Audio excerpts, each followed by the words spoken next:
तो revision of first chapter में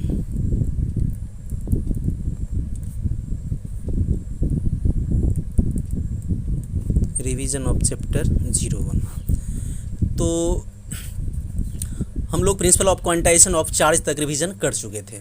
तो चलिए अब हम लोग कूलम्स लॉ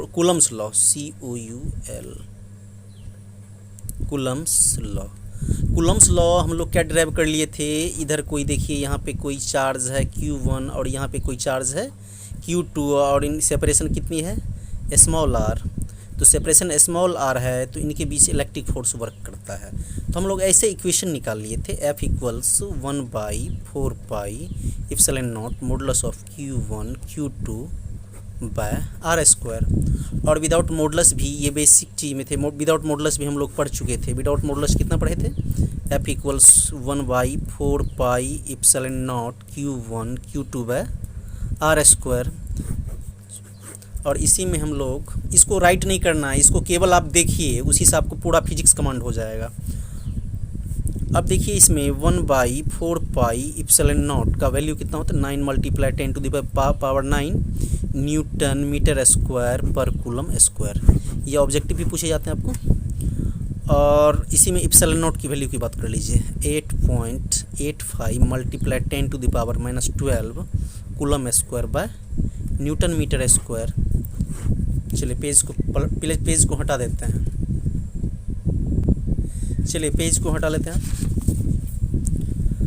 अब इसी में एप्सिलॉन नॉट की और वैल्यू की यदि बात कर लिया जाए तो 8.85 × 10⁻12 coulomb square newton inverse metre to the power -2 भी होता है। या ऐसे आप जान सकते हैं कि एप्सिलॉन नॉट का ये भी वैल्यू हम बताए थे 8.85 × 10⁻12 फैराड बाय मीटर। या ये भी आप जान सकते हैं कि एप्सिलॉन नॉट का वैल्यू होता है 8.85 × 10⁻12 फैराड मीटर इन्वर्स। अब देखिए चार्ज डिस्ट्रीब्यूशन में आप जानते हैं कि रैखिक आवेश घनत्व यानी लीनियर चार्ज डेंसिटी लैम्डा बराबर हम लोग कितना लिख चुके थे Q/L। और यदि इसी में आप सरफेस चार्ज पृष्ठीय आवेश घनत्व ये कितना लिख लिए थे Q/A। और आयतन आवेश घनत्व यानी वॉल्यूम चार्ज डेंसिटी रो बराबर क्या लिखे थे Q/V। अब देखिए यही है रेखीय आवेश घनत्व, इसी को क्या बोलते हैं रेखीय आवेश घनत्व बराबर आवेश बट्टे लंबाई, पृष्ठीय आवेश घनत्व बराबर आवेश बट्टे क्षेत्रफल, आयतन आवेश घनत्व बराबर आवेश बट्टे आयतन। उसके बाद हम लोग विद्युत क्षेत्र इलेक्ट्रिक फील्ड की जिक्र कर लेते हैं। क्या चीज़ इलेक्ट्रिक फील्ड की बात कर लेते हैं। एक चार्ज यदि यहाँ पे कोई चार्ज है +Q, इलेक्ट्रिक फील्ड क्या है E और इसी डायरेक्शन में फोर्स अप्लाई क्या हो रहा है F। तो विद्युत क्षेत्र की तीव्रता बराबर होता है विद्युत बल बट्टे धन परीक्षण आवेश। तो E का सूत्र आप लोग पढ़े होंगे F/Q0। किसी बुक में E बराबर डायरेक्ट रहेगा F/ क्या चीज़ Q। इसी से हम लोग इलेक्ट्रिक फोर्स भी निकाल लेते हैं इसकी वैल्यू। तो F बराबर क्या लिख लेते हैं हम लोग QE। चलिए बुआ पेज को हटा रहे हैं अभी।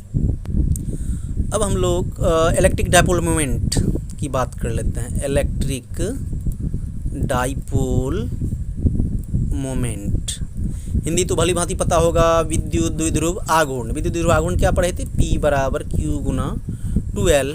और ये चूंकि वेक्टर क्वांटिटी है तो P पर यदि तीर का सिंबल तो 2L पर भी किसका सिंबल तीर का सिंबल।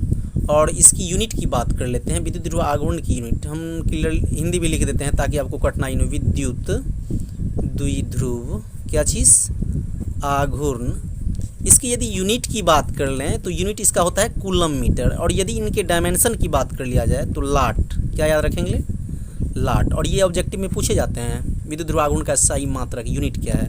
तो ये आपका क्या हो गया यूनिट, ये क्या है डायमेंशन। अब कंडीशन ये आता है कि विद्युत द्विध्रुव के कारण अक्षीय स्थिति में विद्युत क्षेत्र कितना होता है। तो इलेक्ट्रिक फील्ड क्या लिखते हैं हम लोग इलेक्ट्रिक फील्ड यानी विद्युत क्षेत्र। तो अक्षीय स्थिति में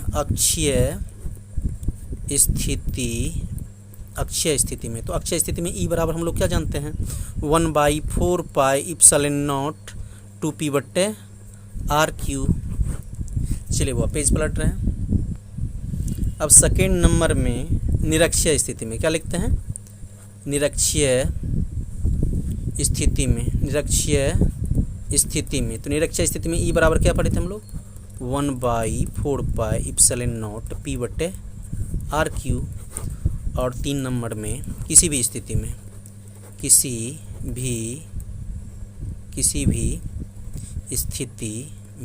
भी स्थिति में ई बराबर 1/4πε0 p/r3 √3 cos² θ +1। और उसके बाद अब नेक्स्ट टॉपिक चल लीजिए, टॉर्क।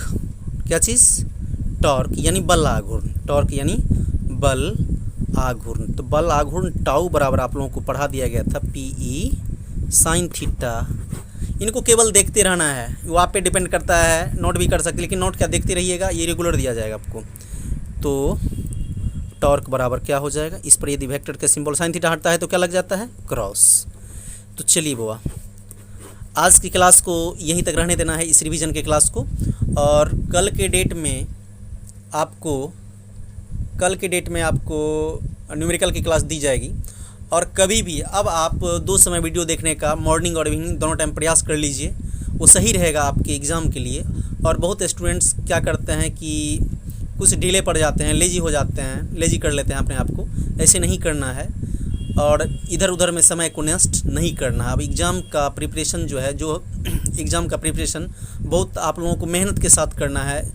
और मैं ये बार बार वैसे स्टूडेंट को बोल रहा हूँ कि जो कि 2022 में जिनके पेपर होने वाले हैं, जिनके आगे भी पेपर होने वाले हैं उनके लिए भी, लेकिन ख़ास करके जो 2022 में एपियर होंगे तो वो काफ़ी इस एग्ज़ाम में लग जाइए। बहुत स्टूडेंट होते हैं क्या कि थोड़ा सा आलस कर जाते हैं, और ये होता है आलस क्या वजह कि वो जानते हैं कि उनको पढ़ना है, तो अब एक लॉकडाउन का बहाना लगा लेंगे, अरे लॉकडाउन में चौक चौराहा पे चले जाएंगे, लॉकडाउन में क्या पढ़ाई हुई, स्कूल बंद रहा, कॉलेज बंद रहा, इधर उधर दिस दैट काफ़ी चीज़ बोल लेते हैं। उनके बोलने से कभी वो कंपटीशन नहीं निकाल पाएंगे, बिकॉज ये आपका टाइम इन्वेस्ट हो रहा है। ठीक है कि सभी चीज़ बैन रहा, यूट्यूब या बहुत ऐसे ऐप्स हैं जहाँ पे की क्लास अवेलेबल हैं, तो आप कम से कम उनको देखिए और रेगुलर आप अपनी तैयारी कीजिए।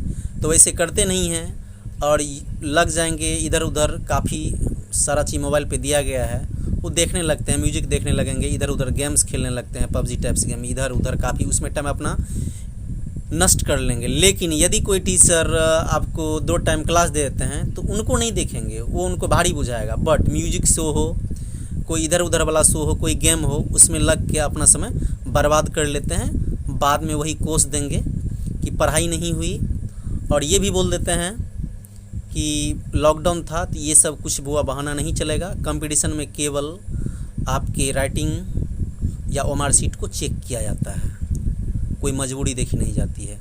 तो आप लोग रेगुलर देखते रहिए, रिवीजन को देखते रहना है, से केवल उसी से कमांड हो जाएगी। आज की क्लास को यहीं तक रहने दीजिए, मिलते हैं नेक्स्ट वीडियो में। Thank you all of you.